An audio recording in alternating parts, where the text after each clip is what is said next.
É uma alegria muito grande poder estar chegando mais uma vez até você com um encontro com a palavra. Bem-vindo! Este programa é dedicado ao estudo da Bíblia toda, observando um livro de cada vez. É uma bênção para todos nós ter você conosco. Nossa oração é para que o Espírito Santo fale com você nesse tempo em que estaremos juntos. Em nosso último programa fizemos algumas considerações sobre alguns versículos que estão entre os mais importantes de toda a Bíblia. Depois de suas revelações inspiradas acerca das verdades do Evangelho, Paulo escreveu: Ó profundidade da riqueza, da sabedoria e do conhecimento de Deus! Quão insondáveis são os seus juízos e inescrutáveis os seus caminhos! Quem conheceu a mente do Senhor? Ou quem foi o seu conselheiro? Quem primeiro lhe deu para que ele o recompense? Pois dele, por ele, para ele são todas as coisas. A ele seja glória para sempre. Amém. Portanto, irmãos, rogo-lhes pelas misericórdias de Deus, que se ofereçam em sacrifício vivo, santo e agradável a Deus. Este é o culto racional de vocês. Não se amoldem ao padrão deste mundo, mas transformem-se pela renovação da sua mente, para que sejam capazes de experimentar e comprovar a boa, agradável e perfeita vontade de Deus. Quero chamar sua atenção mais uma vez para a riqueza da carta de Paulo aos Romanos, que, como eu já disse, é um dos textos teológicos mais importantes do apóstolo e talvez de toda a Bíblia. Paulo faz uma argumentação brilhante, cheia de uma lógica inspirada do começo ao fim desta grande epístola. A carta aos Romanos possui uma argumentação que agrada, principalmente aos advogados. Sabe por quê? Se você conhece algum advogado e gostaria de falar da Bíblia e de coisas espirituais com ele, comece por esta epístola. Esta carta usa a mesma forma de raciocínio de um advogado quando está preparando um dossiê. Ela possui um argumento lógico e coeso, do início ao fim. Vocês estão lembrados que pedi que vocês a lessem de uma vez, numa sentada só, para descobrir que argumentação é essa? Tente resumir qual foi a argumentação de Paulo nesta carta tão importante. Você já fez essa leitura? Já descobriu qual é a argumentação? Sugiro que você observe com cuidado especial aquelas passagens em que encontramos as palavras portanto ou a palavra pois. Isso mesmo, as palavras portanto e pois. O primeiro dos pontos a serem observados está nos 2 primeiros versículos do capítulo 5, em que Paulo diz assim: Tendo sido, pois, justificados pela fé, temos paz com Deus, por nosso Senhor Jesus Cristo, por meio de quem obtivemos acesso pela fé a esta graça, na qual agora estamos firmes, e nos gloriamos na esperança da glória de Deus. Este é o primeiro ponto de argumentação de Paulo. Nestes 2 versículos do capítulo 5, Paulo fez um resumo dos primeiros 4 capítulos. Quando ele diz, pois, estabelece uma linha lógica e chega a uma conclusão. Ele afirma, tendo sido, pois, justificados pela fé, temos paz com Deus, por nosso Senhor Jesus Cristo. Isso resume os primeiros 4 capítulos e introduz a segunda parte da sua argumentação. Através de quem, falando de Jesus, obtivemos acesso pela fé a esta graça na qual agora a graça ou o carisma na qual estamos firmes e nos gloriamos na esperança da glória de Deus. Este ponto da carta de Paulo inicia a segunda parte da epístola que compreende os capítulos 5, 6, 7 e 8, nos quais Paulo fala sobre os 4 reis: Rei Pecado, Rei Morte, Rei Jesus e Rei Você. A mensagem é a seguinte: Jesus é vencedor e você também pode ser vencedor. Esta é a mensagem da segunda parte desta carta. Como uma pessoa justificada vive de acordo com esta justificação? Como alguém que já foi declarado inocente e justo, essa é a verdade. Essa pessoa vive corretamente. Ela se firma naquilo que é certo dentro de um mundo de pecado. Mas como uma pessoa justificada pode ficar firme num mundo de pecado? Ela precisa saber que existem 4 reis.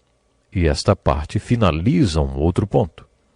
No final do capítulo 7 e no início do capítulo 8, observamos outro ponto da argumentação de Paulo. O terceiro Paulo começa a falar sobre as 4 leis espirituais. A lei de Deus, ou a palavra de Deus, que revela a existência da lei do pecado e da morte, ou as consequências do pecado. Quando Paulo chega ao capítulo 8, ele dá as boas novas a respeito da terceira lei espiritual, a lei do Espírito de vida em Cristo Jesus, que pode nos libertar da lei do pecado e da morte e das consequências do pecado. Esse é um novo ponto desta carta que podemos chamar de santificação, porque Paulo está dizendo como ter uma vida separada para seguir a Jesus Cristo. Tudo fica muito prático no capítulo 8, em que Paulo fala sobre voltar a mente ou ter uma disposição mental.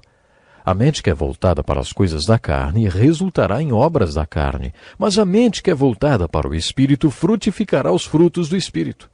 Esta é a 4ª lei espiritual, a lei da disposição mental, e ela é prática.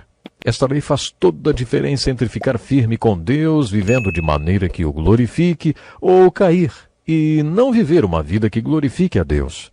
O próximo ponto da carta de Paulo aos Romanos é aquele com o qual iniciamos o programa de hoje.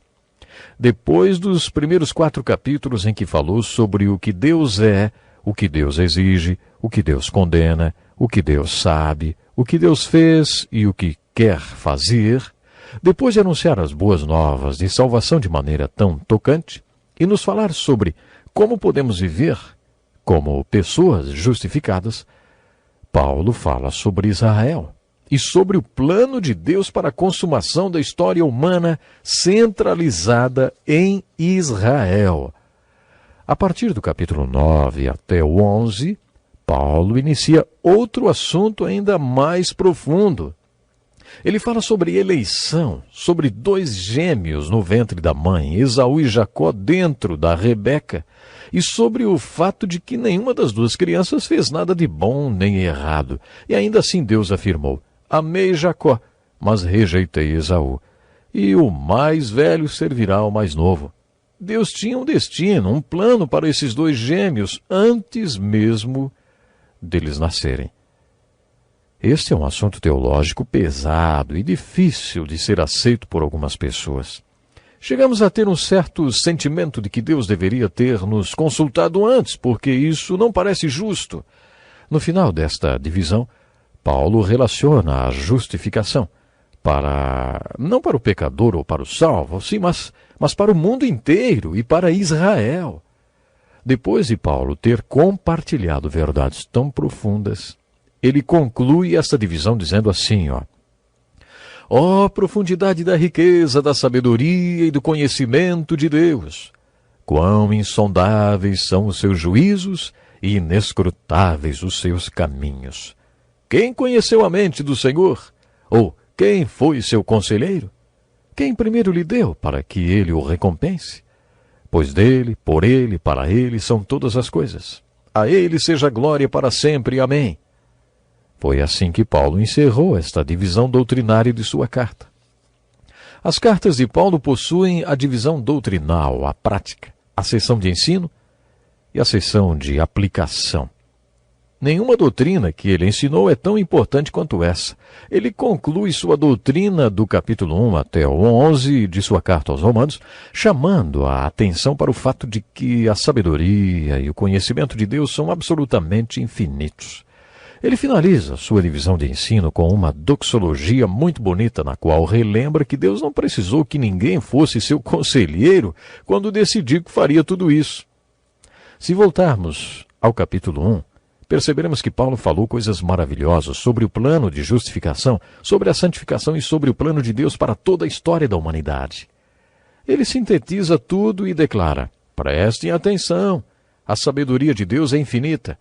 Deus não precisou que ninguém o aconselhasse, nem foi obrigado por nenhum de nós a salvar ninguém. Deus não deve nada a ninguém. Não venham a Deus com essas ideias preconcebidas sobre o que vocês acham que é certo e justo. Deus não precisa que vocês digam o que é justo. Vocês é que precisam ir a Deus para descobrir o que é justiça, porque Deus é justiça. Deus é a definição e o padrão absoluto de retidão e justiça. É Deus quem diz o que é justo. Essas palavras de Paulo me dão a mesma sensação que tenho quando estou dentro de um avião e o piloto deixa a porta da sua cabina aberta. Fico fascinado pensando em como os aviões voam. Sou completamente ignorante sobre mecânica. Para o meu próprio bem e dos outros passageiros no avião, nunca precisei entender nada de todos aqueles botões lá no painel de controle. Eu não preciso entender nada daquilo para voar num avião de um lugar para outro, porque a tripulação entende. Quando as Escrituras falam sobre eleição, por exemplo, que Deus escolheu Jacó e não escolheu Esaú, que Deus escolheu Israel e não escolheu Edom ou qualquer outra nação, é como se Deus deixasse a porta da sua cabine um pouquinho aberta. Ele não espera que entendamos tudo. Ele simplesmente nos deixa ver um pouquinho através da porta entreaberta, para que espiemos um pouquinho de como ele tem feito o trabalho dele. E aquilo que Deus quer que entendamos, ele deixa bem explicado. Em Deuteronômio 29:29, Moisés afirma que as coisas encobertas pertencem ao Senhor, ao nosso Deus. Mas as reveladas pertencem a nós e aos nossos filhos para sempre. Deus deixou mandamentos nas Escrituras que não são complexos nem complicados. Eles são bem claros. Não tente entender as coisas secretas. Junte-se a Paulo e adore a Deus com essa doxologia do capítulo 11, versículo 33. Adore a Deus por sua sabedoria inescrutável. Observe a conclusão dessa doxologia no versículo 36. Pois dele, por ele, para ele são todas as coisas. A ele seja glória para sempre. Amém. Portanto, e aí está a palavra portanto, mais uma vez. Irmãos, rogo-lhes pelas misericórdias de Deus, que se ofereçam a ele em sacrifício vivo, santo e agradável a Deus. Esse é o culto racional de vocês. Ao final desta obra doutrinária, Paulo fez 3 declarações a respeito de Deus. Ele diz que Deus é a fonte de todas as coisas. Uma observação muito profunda, pois dele são todas as coisas. Infelizmente, nós precisamos ficar por aqui agora, mas no próximo programa tem mais. Até lá.